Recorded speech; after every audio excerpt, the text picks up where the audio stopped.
Okay, we have statistical data which is ungrouped data. हमारे पास तरह से डेटा गिवन होगा। यहाँ इसको मैंने कहा है कि ये काउंट्स रेट पर मिनट है, ठीक है। लेट्स सपोज ये हमारे पास डेटा है जो कि काउंट्स रेट पर मिनट है, ठीक है। अब पर मिनट आपके पास 89 काउंट्स भी हैं, 120 भी हैं, 94 भी हैं, 100 भी हैं। लाइक एक रेंज है जो कि 83 से जा रही है कहाँ तक, हमारे पास 110 तक जा रही है, ठीक है। अब ये जो 83 से 110 तक जा रही है, लाइक एक डिस्क्रीट में डेटा प्लॉट है आपका। लेकिन अगर मैं इसको कंटिन्यूस में भी करना चाहूँ तो ये यूँ है, ठीक है। लाइक यूँ है कि ये एक रेंज से लेके एक रेंज तक डेटा है और उसके अगेंस्ट अगर मैं प्लॉट करूँ तो ये यूँ है, ठीक है। अच्छा, अब हमें पता है कि हमारी ऑब्जर्वेशन जब यहाँ से यहाँ तक जाती हैं तो हम एक मीन निकालते हैं, यानी कि एक मिड वैल्यू निकालते हैं, ठीक है। और उस मीन के डेविएशन देखते हैं कि अराउंड द डेटा ये डेविएशन कितनी है। ऐसा तो नहीं हो सकता ना कि सारे पॉइंट मीन पे लाई कर रहे हो, ऐसा तो नहीं कि सारे पॉइंट एक जैसे हैं, नहीं ना। कुछ मीन से इधर होंगे, ठीक है, कुछ डेविएशन यहाँ होंगी, कुछ हमारा डेटा जो है वो मीन के इस साइड पर डिस्पर्स होगा, ठीक है। तो कितनी डेविएशन है, हमें क्या क्या फाइंड आउट करना है। तो सबसे पहले चीज़ मैटर क्या करती है कि हमें क्या फाइंड आउट करना है। मीन एक एवरेज वैल्यू, ठीक है। Mode which is the most repeated value, median which is the mid value, range हमारा डेटा कहाँ से कहाँ तक के दरमियान में है, स्टैंडर्ड डेविएशन कितना डेविएशन है, and relative standard deviation which is the standard deviation bye it's mean, ठीक है। ये रिलेटिव स्टैंडर्ड डेविएशन होता है कि आप डेविएशन को मीन से रिलेट कर रहे हैं। फिर आपके पास प्रिसीजन होता है, फिर प्रिसीजन के आगे फर्दर यूनिट्स हो जाएंगे कि प्रिसीजन अगर आपको पार्ट्स पर मिलियन में चाहिए, या वैसे जो प्रिसीजन होती है वो परसेंट में पहले से होती है, ठीक है। अगर आपको परसेंट में दिया गया होगा तो आप परसेंट के लिए नहीं निकालेंगे क्योंकि प्रिसीजन परसेंट ही होता है। लेकिन अगर पार्ट्स पर मिलियन या पार्ट्स पर बिलियन PPM में बोला गया हो या PPB में बोला गया हो तो फिर आप जो है वो 100 से पहले उसको डिवाइड करेंगे, उसका परसेंट ख़त्म करेंगे, देन उसको फिर पार्ट्स पर मिलियन का मतलब है कि मिलियन, लाइक एक्सपोनेंट की पावर 6 से आप उसको मल्टीप्लाई कर देंगे। और अगर पार्ट्स पर बिलियन है तो एक्सपोनेंट की पावर 9 से करेंगे, ठीक है। अच्छा, अब हमारे पास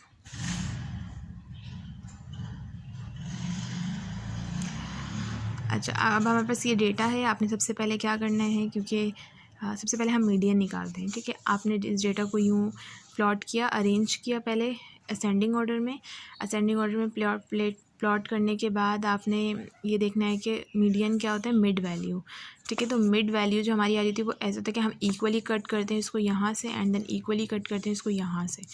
तो हमारे पास जो मिड वैल्यू होती है वो एक बचनी चाहिए, लेकिन यहाँ पे दो बच रही हैं क्योंकि हमारा जो डेटा है वो इवन नंबर में है, यानी 10 ऑब्जर्वेशन है हमारे पास, ठीक है। तो ये जब हमारे पास बीच में दो आ रही हैं तो हम इन दोनों का सम अप करेंगे, यानी 5th और 6th ऑब्जर्वेशन को प्लस किया, 2 से डिवाइड किया, आपका मीडियन आ गया 98, यानी 98 which is not the part of the data but it is a mid value, okay. ज़रूरी नहीं है कि आपका मीडियन आपका डेटा का पार्ट भी हो। Here there is no mode because each individual is not repeated there. और मीन के लिए अगर हम बात करें तो समीशन x/n, मीन क्या होता है, एक एवरेज वैल्यू होती है। आप तमाम x का सम अप करेंगे और कितनी ऑब्जर्वेशन से उस पर डिवाइड करेंगे तो आपके पास मीन आ जाएगा, ठीक है। अच्छा, ये आप डायरेक्टली कैलकुलेटर से भी कर सकते हैं। डायरेक्टली कैलकुलेटर से कैसे करते हैं वो उसकी पिक्चर्स भी देख लेंगे।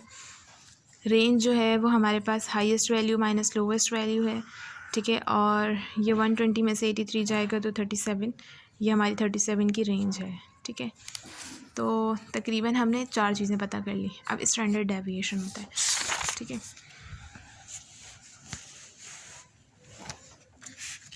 स्टैंडर्ड डेविएशन आप कैसे पता करेंगे, आप हर एक ऑब्जर्वेशन को मीन से माइनस करेंगे। जैसे आप यहाँ पे करें, हर ऑब्जर्वेशन को आपका जो मीन आया है उसमें से आपने माइनस किया। माइनस करने के बाद ये आपके पास आ गया सबमिशन x/x माइनस x को आपने करके यहाँ सब ले लिया, ठीक है।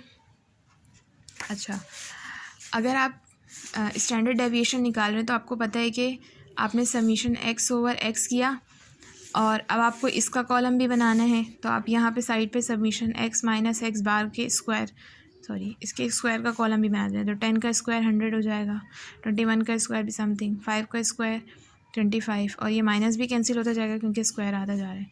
ठीक है, तो यहाँ लेट सपोज इसकी कोई भी वैल्यू आ गई, लेट सपोज आ गई 206। ठीक है, तो इस तरह सारी वैल्यू, तो डेविएशन में जो इसका सम है वो ज़ीरो नहीं आएगा, लेकिन जब आप एवरेज डेविएशन निकाल रहे थे तो एवरेज डेविएशन का फॉर्मूला था समीशन x माइनस एक्स बार ओवर n।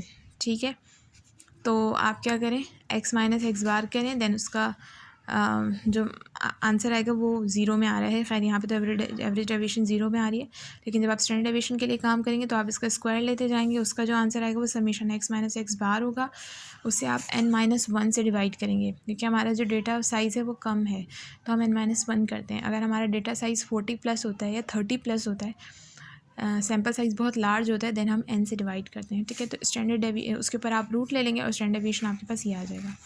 मैंने कॉलम बना के इसलिए काम नहीं किया, मैंने डायरेक्टली कैलकुलेटर से किया हुआ है। रिलेटिव स्टैंडर्ड डेविएशन कैसे निकालते हैं, जब आपके पास स्टैंडर्ड डेविएशन आ जाए उसको मीन से डिवाइड कर दें तो आपके पास रिलेटिव स्टैंडर्ड डेविएशन आ जाता है। उसी रिलेटिव स्टैंडर्ड डेविएशन का आप 100 से मल्टीप्लाई करें तो आपके पास प्रिसीजन आ जाएगा। ठीक है, मल्टीप्लाई करेंगे 100 से, आपके पास प्रिसीजन आ जाएगा। अच्छा, रिलेटिव स्टैंडर्ड डेविएशन का एक और नाम होता है, उसे कहते हैं कोफिशिएंट ऑफ वेरिएंस। ठीक है, तो इस नाम से भी आ सकता है। तो आपको सिर्फ यहाँ तक काम करना है, प्रिसीजन निकालने के लिए मल्टीप्लाई बाय 100 करेंगे। ठीक है, प्रिसीजन ऑलरेडी मैंने पहले बोला था कि परसेंट में होता है। ठीक है, परसेंट में। अब अगर आपको प्रिसीजन पार्ट्स पर मिलियन में निकालना है तो आप इसी चीज़ को जो आपने मल्टीप्लाई बाय 100 किया है उसको जब आप डिवाइड कर दोगे इससे 100 से, तो आपके पास अगेन यही आ जाएगा ना 0.120। ठीक है, उसको आप मल्टीप्लाई कर देंगे किससे, पार्ट्स पर मिलियन है, इट मीन्स कि एक्सपोनेंट की पावर 6 से कर देंगे, पार्ट्स पर बिलियन है तो एक्सपोनेंट की पावर 9 से कर देंगे। ठीक है, इस तरह से आप करते हैं। अच्छा, एवरेज डेविएशन का भी हमने देखा कि इस तरह से होता है। और अगर सवाल आ जाए कि how many individual result lie in this region and in this region, यानी कि अगर आप मीन में से स्टैंडर्ड डेविएशन को माइनस करें और प्लस करें तो एक रेंज आती है आपके पास, उस रेंज में आपके कितने रिजल्ट लाई करें। तो मैंने मीन में से स्टैंडर्ड डेविएशन को माइनस किया तो मेरे पास 99 माइनस 11.90 ये आया, और जब इसमें इसको प्लस किया तो ये आया।